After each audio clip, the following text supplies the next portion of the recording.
What's up? Well, don't let it worry you. Just keep your eyes open.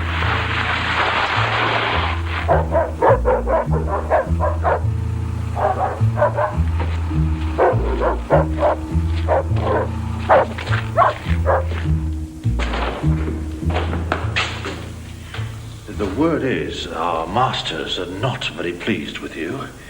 Do you know what I think? You think? I think you're up to hearing it.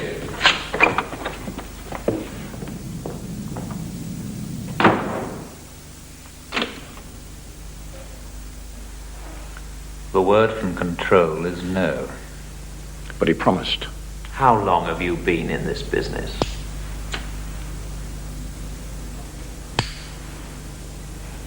What does a promise mean?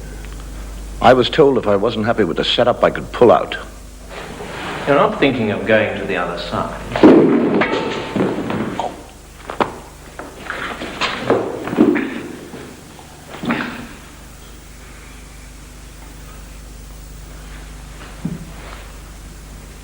I don't wish to play the heavy. Not my style. But if you persist in this negative attitude, it'll only result in my having to call in our contract people. Is that a threat? Take it whichever way you wish. Ask me, old chap. I think you're being rather silly. It's my career that's at stake. You can't make me do it. I believe we can.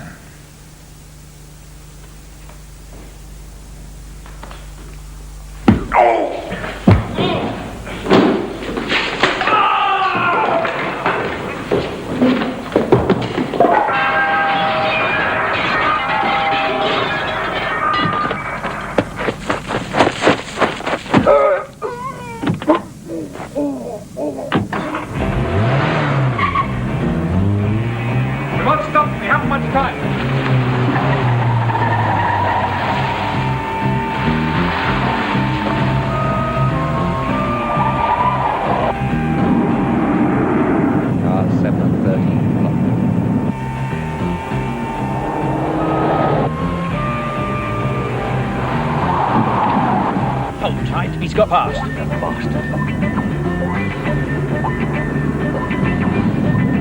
Hello, 17. Our friend is coming in your direction in my car. Head him off into the red area.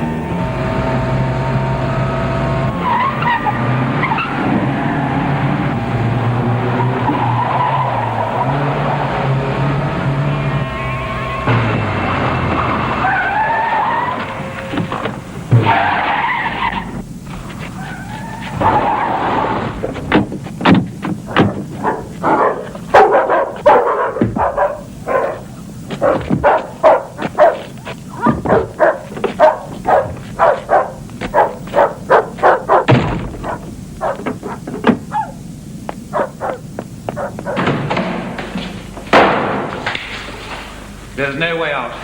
The organization's too big for you. You'll just have to go through with it. You. By the way, hope it goes well.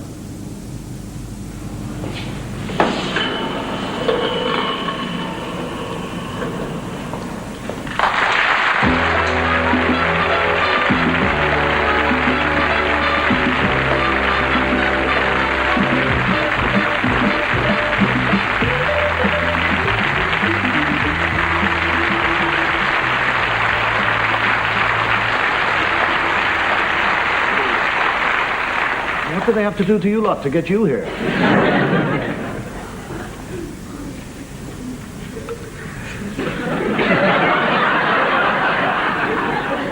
See, Mrs. Thatcher's cuts have reached the BBC. What? It's for the whole of the show? Well, always bring my own. You know the thing about drinking on television? People are fascinated to know what is in the glass. They're always asking me, they say, well, what's in the glass? Is it whiskey, gin, vodka, rum, brandy? Yes. We are, as you might know, we are in the middle of Christmas holiday. And I'm only telling you that because there might be somebody out there who has somehow managed to miss all the ballyhoo about Christmas that started in October. It is.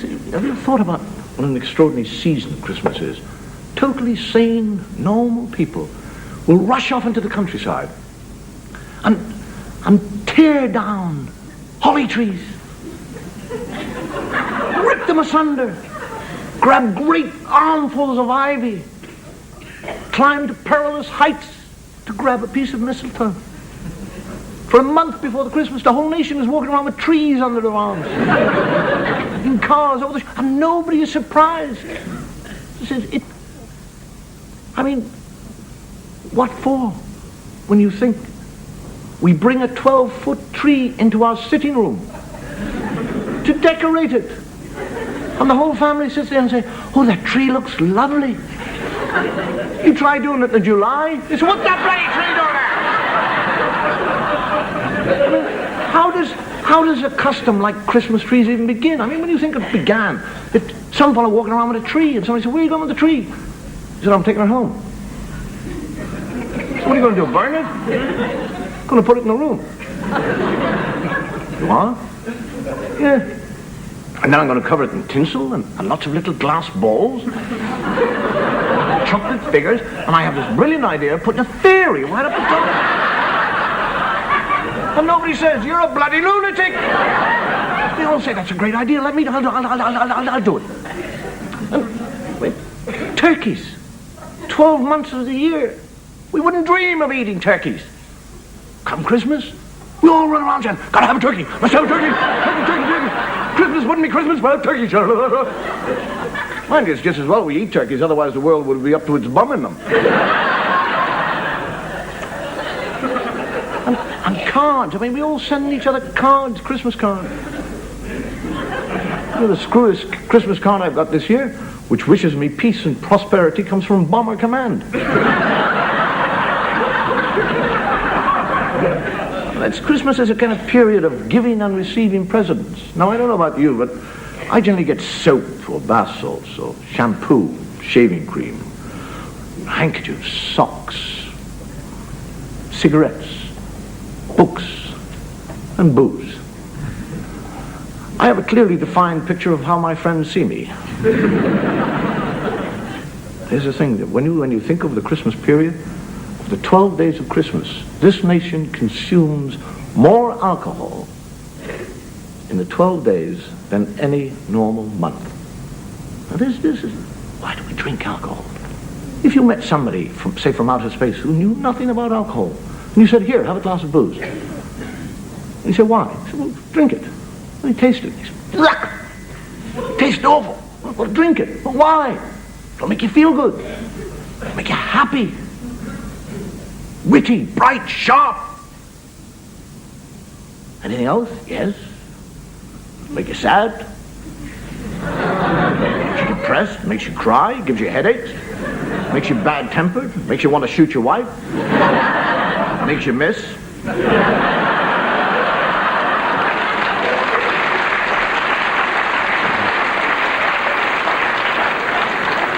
Gives you double vision. Shakes. Destroys your stomach lining. Kills your liver, causes hardening of the arteries, and total destruction of the brain cells. Why do you drink it? For pleasure. What else? You know what Christmas is? At Christmas, it's the noise of the music. All the Christmas music is so noisy.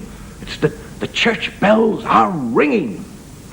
Church bells at eventide. Angel bells, jingle bells, sleigh bells. Hear the angel trumpet sound. Hark the herald angels sing.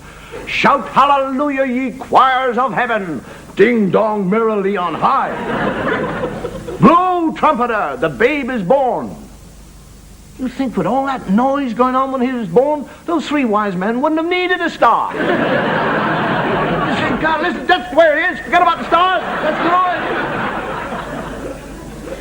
And then when I heard that little drummer boy, his little drum, rum, rum, rum. Can you see the Virgin in the stable? And all the din from heaven has stopped? The choirs and the trumpets, the heavenly bells? She's just got her newborn babe to sleep. And who comes marching up the road? Boom, boom, boom. Shall I play to him upon my drum? Boom, boom. No! Joseph, tell that kid to stick that drum up his bum!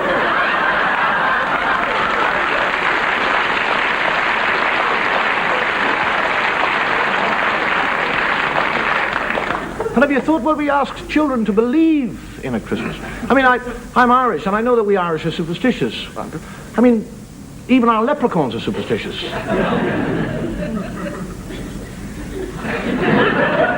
We actually ask our children to believe in an enormously fat, red-faced, 1,600-year-old man who, to make himself less conspicuous, because he doesn't wish to be seen by the children, dresses in a bright red suit with white fur edgings, black shiny boots, and a big hat with a bell.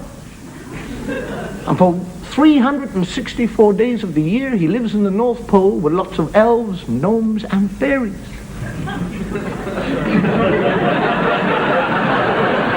Whose total vocabulary seems to consist of ho, ho, ho. My name is Sandy Claus. Would you like to sit on my knee? And for the rest of the year, we're telling him not to talk to strangers. And not only that, but we tell them that when he leaves the North Pole on Christmas Eve to bring us our presents, his means of transport is a sleigh drawn by reindeer who fly and guided by one whose nose is so bright that it equals the wattage of an anti-aircraft searchlight. And then when he gets here, he manages to break into 17 million homes. Down the chimney. The chimney. Every house has doors, windows. Surely that is the easiest way to get into a house. Open the door. Even a simpleton would know that. But not Father Christmas. This silly fat fart has to come down.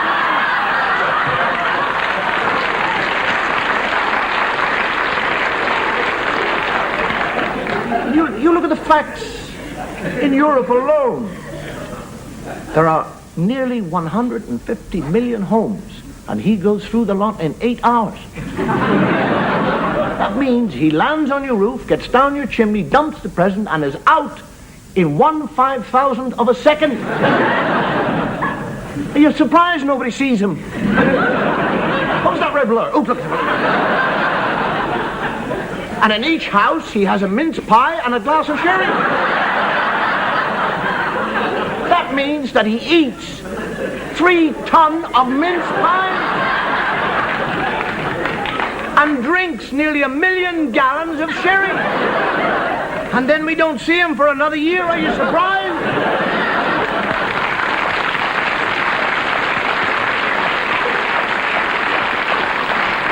Actually, if it appears that I am being cynical about Father Christmas, I don't really wish to give that picture. Because I really am. I'm one of the few adults who does believe in Santa Claus.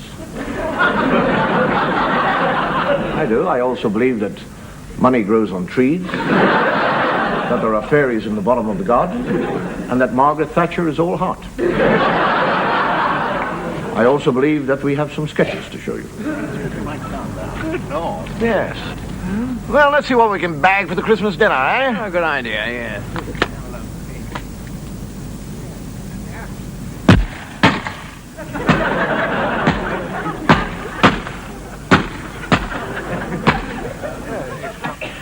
Hey, Julio, you can tell El Presidente that El Christmas dinner is served.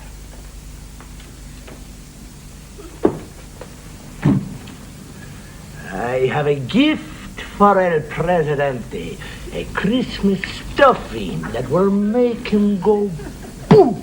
This way, my little cactus flower.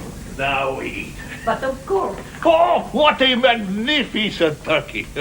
Delicious, exquisite, so full of goodness. But can I, El Presidente, eat while the poor peasants starve? No, I cannot. This turkey shall be my gift to them. Hey, peasant!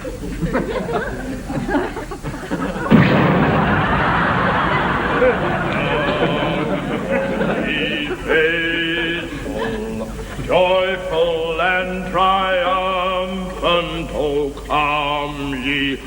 come ye to Bethlehem.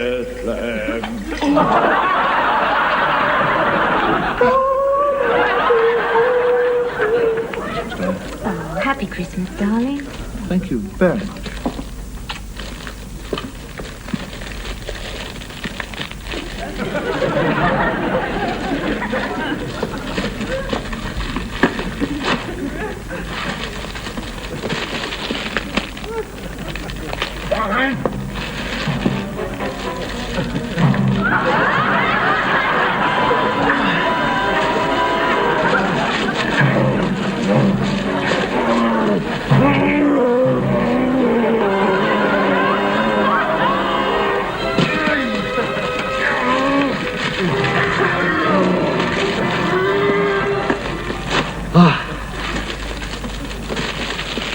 Oh, darling, thank you so much.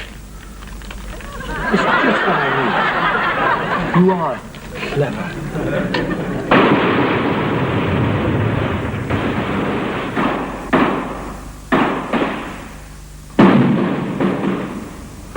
My God, Sergeant, Christmas Day.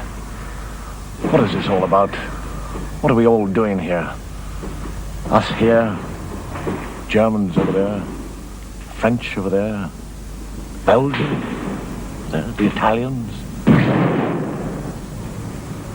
What is this nationalistic madness?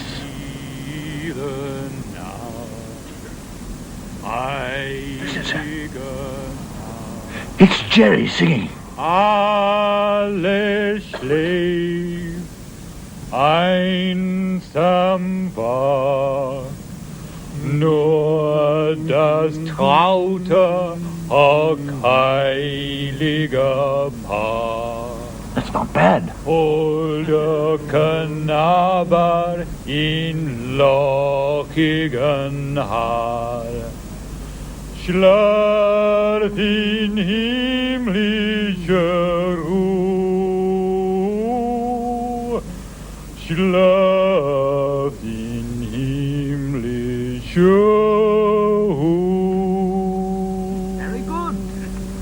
Yes, yes.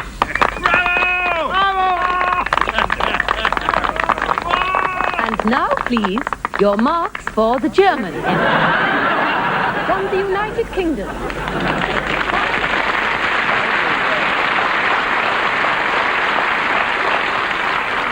One of the most difficult things to do over this Christmas period regarding children's presents is to buy a present that actually fosters the spirit of peace and goodwill. I mean, you go into a toy shop, you see toys like the Tank, Battleship, Doom Watch, Atomic War, Holocaust.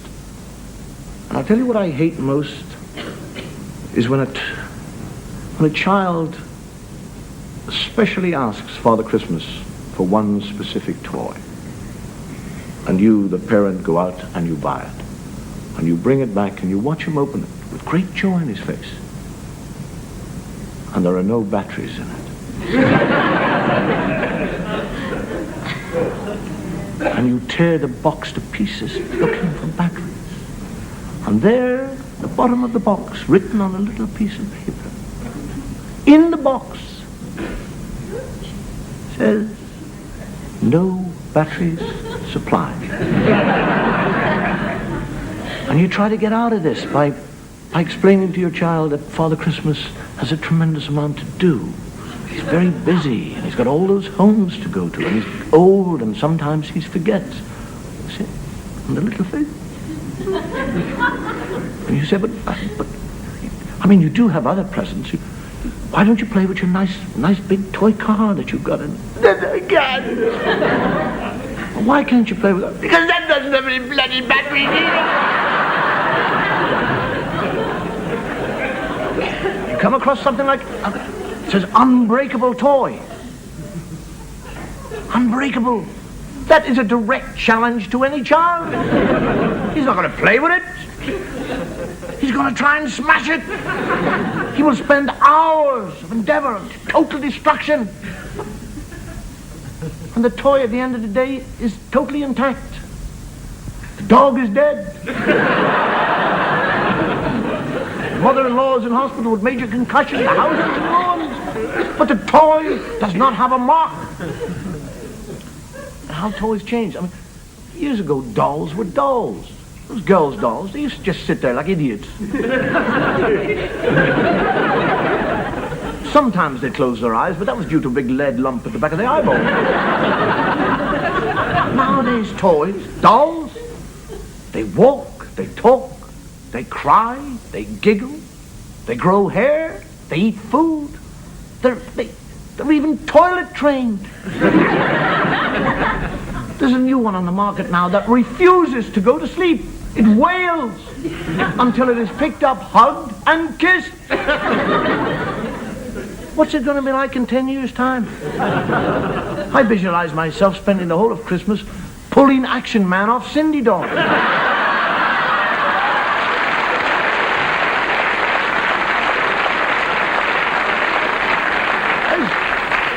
There's a change in attitudes.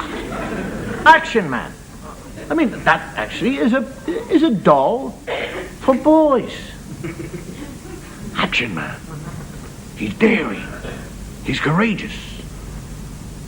He's an astronaut. He's a He's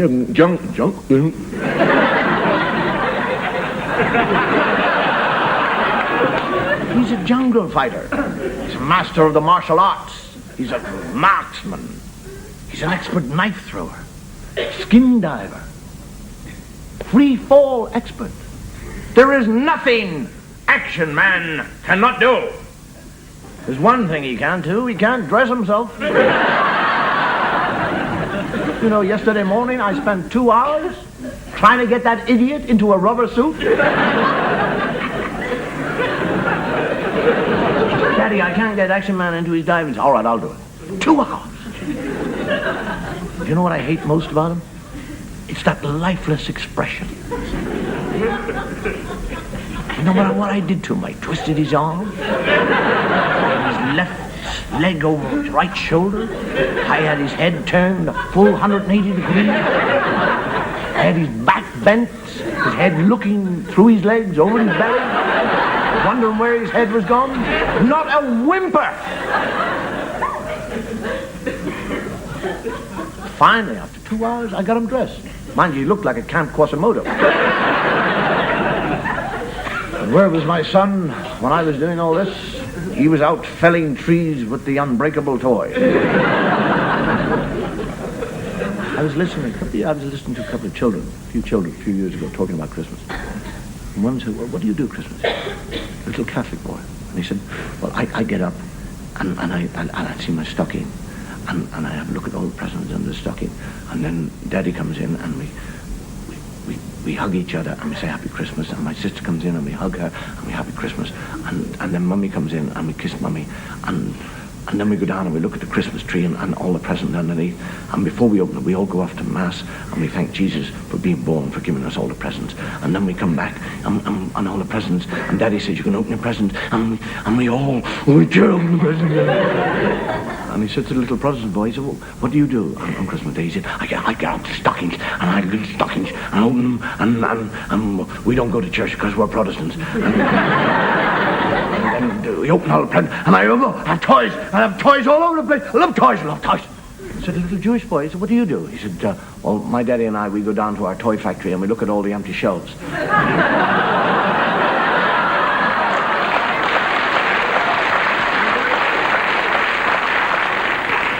And we sing 2 choruses of Don't We Have a Friend in Jesus, and then we go to Menorca.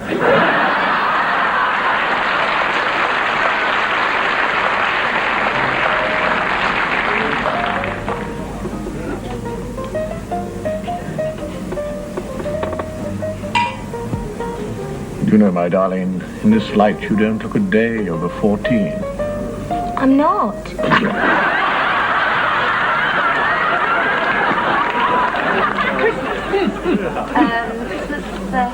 Christmas rabbit. Oh, very good. Hat. Christmas hat. Mom. More. Bigger. Hatter. The writer fellow, Alice. It's coming. Lewis Carroll. Christmas Lewis. Christmas Carol. Yes, Christmas. I thought you'd never get it. I said Christmas Lewis. Oh, My lady, it's very important. I say, let him act it out. Come on, child. Come on, man. Yes, come on, This will be jolly good fun. No. Come on, act it out. How many words, John? Five words. Is it a play? Oh. Say it. Right.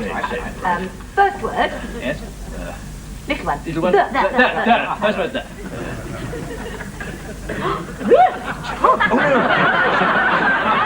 Second word. Drinking. Drunk. No, like drunk. Blotto. Like blotto. Shorter. Lotto. Housey. Shorter. House.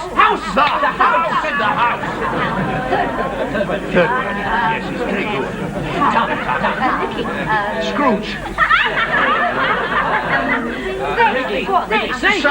Serpent. Like a snake. More. Hearing. Like a sound. Like a snake. Serpent sound. Hiss. Shorter than that. Is. The house is. Carpet. The house is. The house is down. No.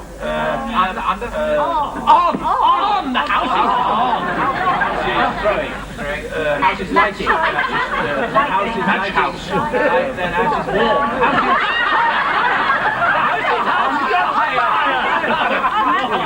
The house is on fire.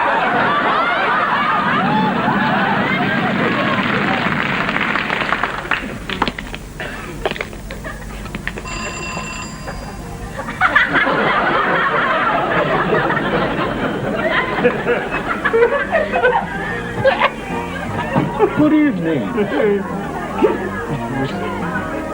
Is this where the wife swapping party is? Certainly is. Bring her in, gentlemen.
Well, that's it. You're off then.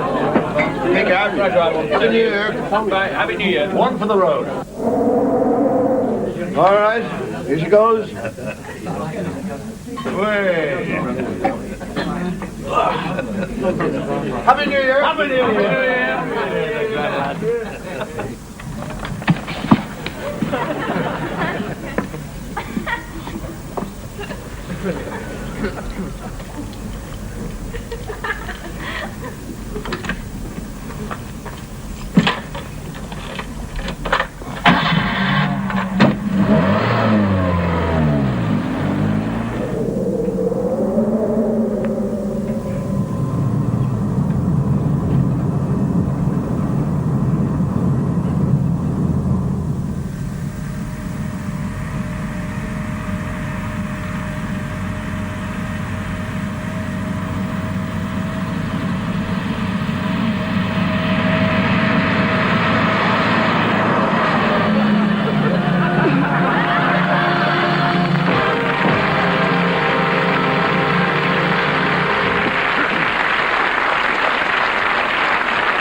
there's been a remarkable change in attitudes.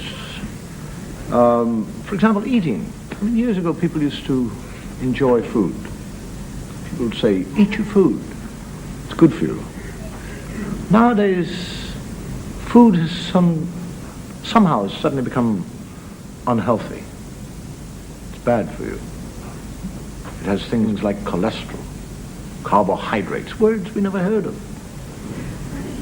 And all the time, at the back of the mind is a part of them thinking, oh, I'd love to eat that food. The other part is saying, no, you can't eat it. You mustn't eat it. And they go to bed at night. And they don't have good Freudian dreams, but snakes, spiders, sharks.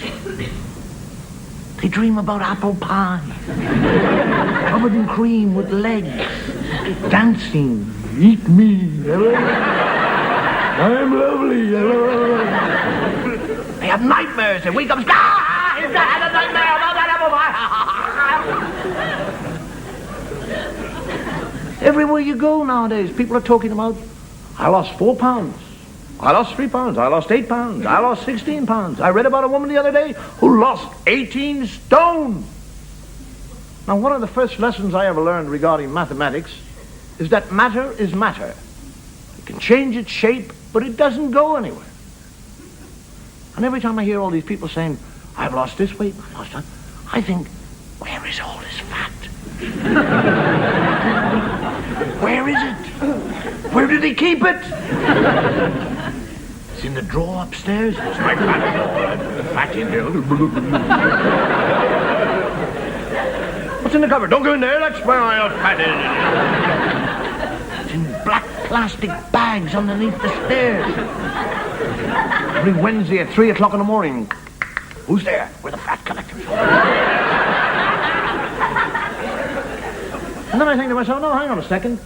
It can't be, because every time I hear somebody say, I've lost 3 pounds, I hear somebody else say, I put on 3 pounds. And I think to myself, it's just a one lump of fat that's going through humanity. It's also calories. I mean, when we drink, people tell us. I mean, I am quite convinced, I really am, I'm quite convinced that probably in about 20 or 30 years' time, when you buy food, it will have a health warning on it. Food is dangerous to your health. They'll do it with booze. It'll be on booze, health warning, because they tell us about the calories of alcohol. They tell me that if I have 2 glasses of wine, my calorie intake is so large that to burn off that energy, I should play a game of golf. I have given up drinking red wine because I don't like golf. I don't want to play it. If I have 7 gin and tonics, I should run 4 miles. Can you imagine having 7 gin and tonics? I just want to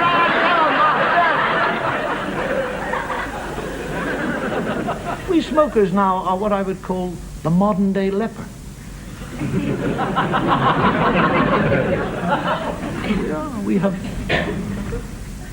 We are confined to areas. We're not allowed to mix the clean people. When you get on a train nowadays, there used to be non-smoking compartments on trains. Now you have smoking compartments. 2. You ever notice where they are? One up the front, one down the back. Has anybody here ever heard of a train having an accident from the middle?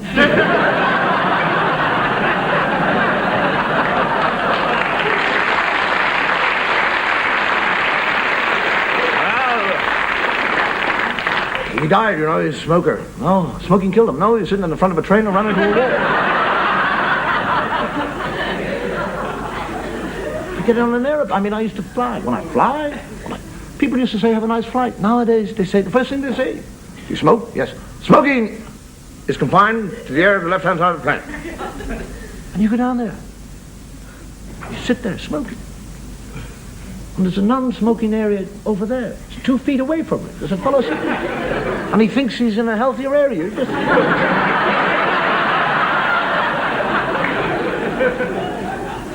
I I go to the cinema. The first thing they do when I go into the cinema. Do you smoke? Yes.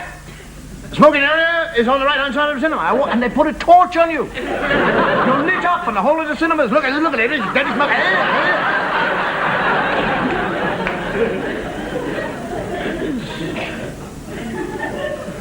It's the whole thing of the rule, the message, the note. I mean, when you think about what is bad for us, or what the government think what is bad for us, smoking, drinking, excess eating. Now, in years to come, they're going to start worrying about the population explosion. There's too many people, but they won't tell you not to screw. Because that'll get you out of office. They'll start telling you little things like, are you aware of the damage that the heart is under during the climax of the act of love? They're already starting. I read the other day that it is far safer for a man to have sex with his wife than his mistress. And people will start to think about it. No, well, not working. I honestly believe in years to come, when you buy a contraceptive, it will have a health warning on it. Sex can be dangerous to your health. Her Majesty's government wishes to inform you. Written in little letters in the rubber. And you'll watch that warning grow before your eyes.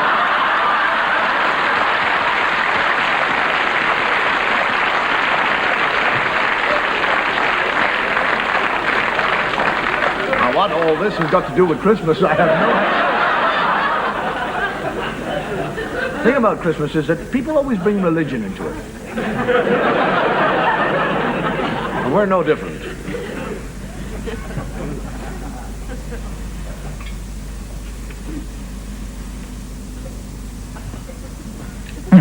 Bordeaux, Bateau 61. No.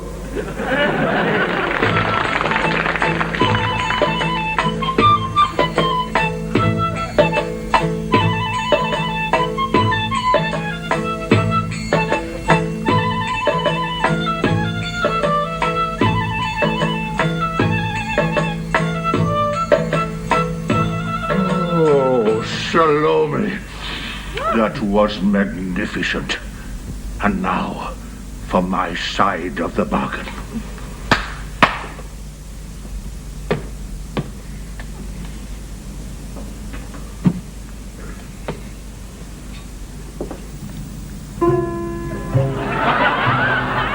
Happiness is a cigar called Baptist.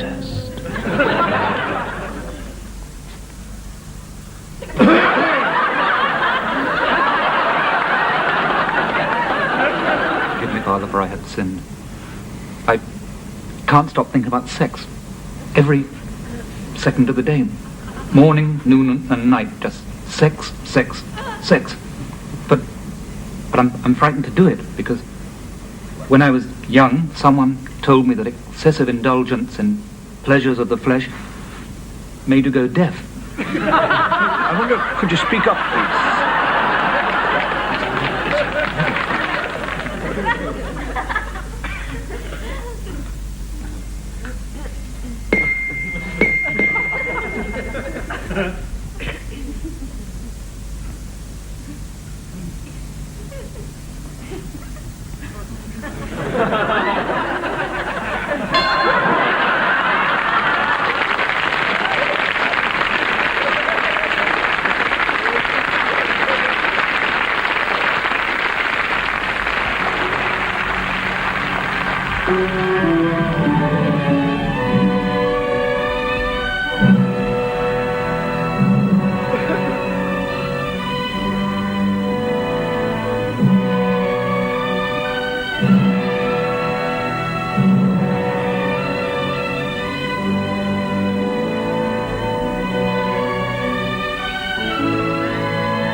And all because the Lady Lion looked proud.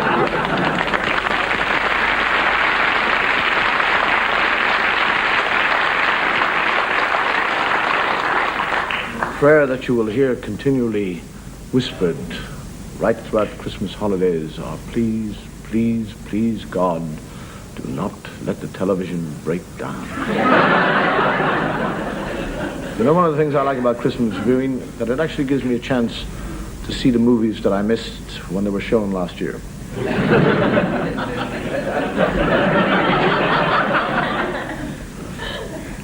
The strange thing about Christmas television is that it's all recorded, taped, edited, ready for transmission. If you were to walk into any television station over the Christmas, it'll be totally empty. I mean, you don't actually imagine that when you watched the Queen's speech yesterday that it was transmitted live. You don't actually imagine that she left her lunch, took her paper hat off, wiped the gravy from her chin, ran down the corridor saying, I'll be back in a moment. Bagsy, the wishy bowl. Philip, don't feed the dogs at the table. It's not like that. To be honest, even I'm not here now.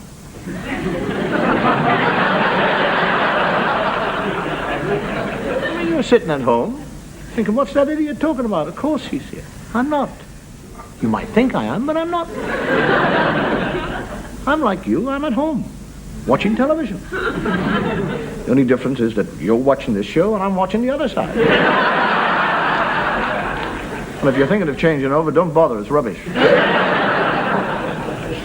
As a matter of fact, it's so bad that the people who are in it are at home now watching this show. And they're thinking of turning over to the BBC Two. What's on BBC Two now? The Kingsingers. Oh, I like the Kingsingers. I'll tell you what, I'll go off and watch the Kingsingers. And you stay tuned to the show, and we'll show you some sketches. Out, damn Spot. Out, I say. I said out.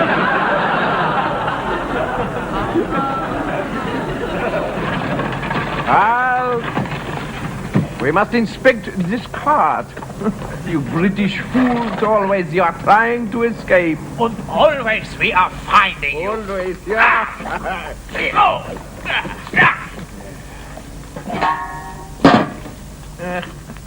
There is no way the wool you are pulling over our eyes. Rouse, open the gate. Come on. Nil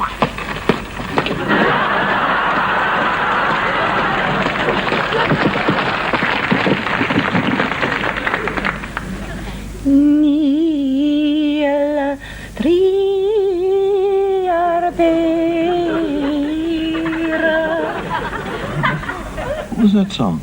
It is an ancient Lebanese love song, which tells of the glories of a man's chest. What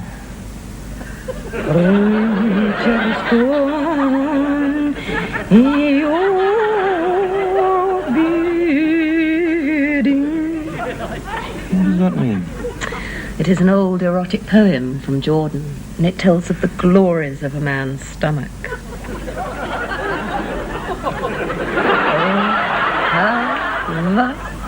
Nagila.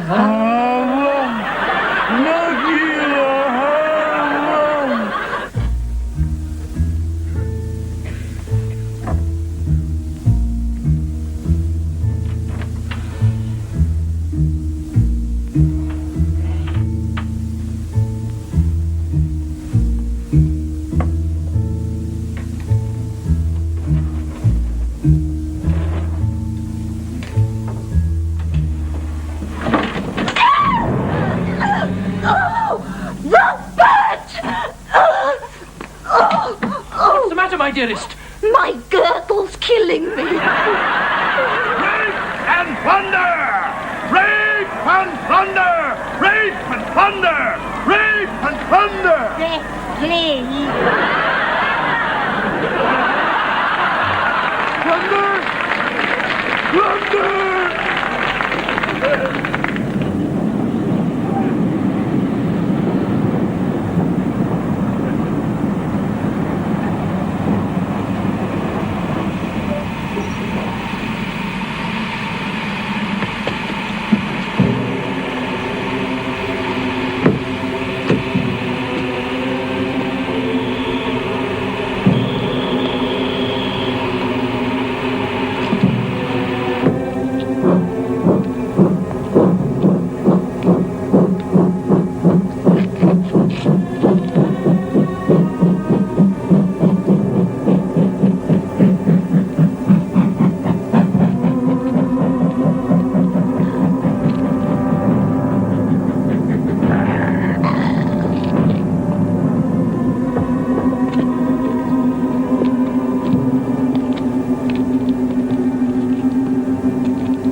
Before I go, there's one last thought.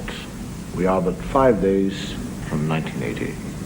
And that means that there are only 307 more shopping days to next Christmas. Good night, thank you, and may your feet go with you.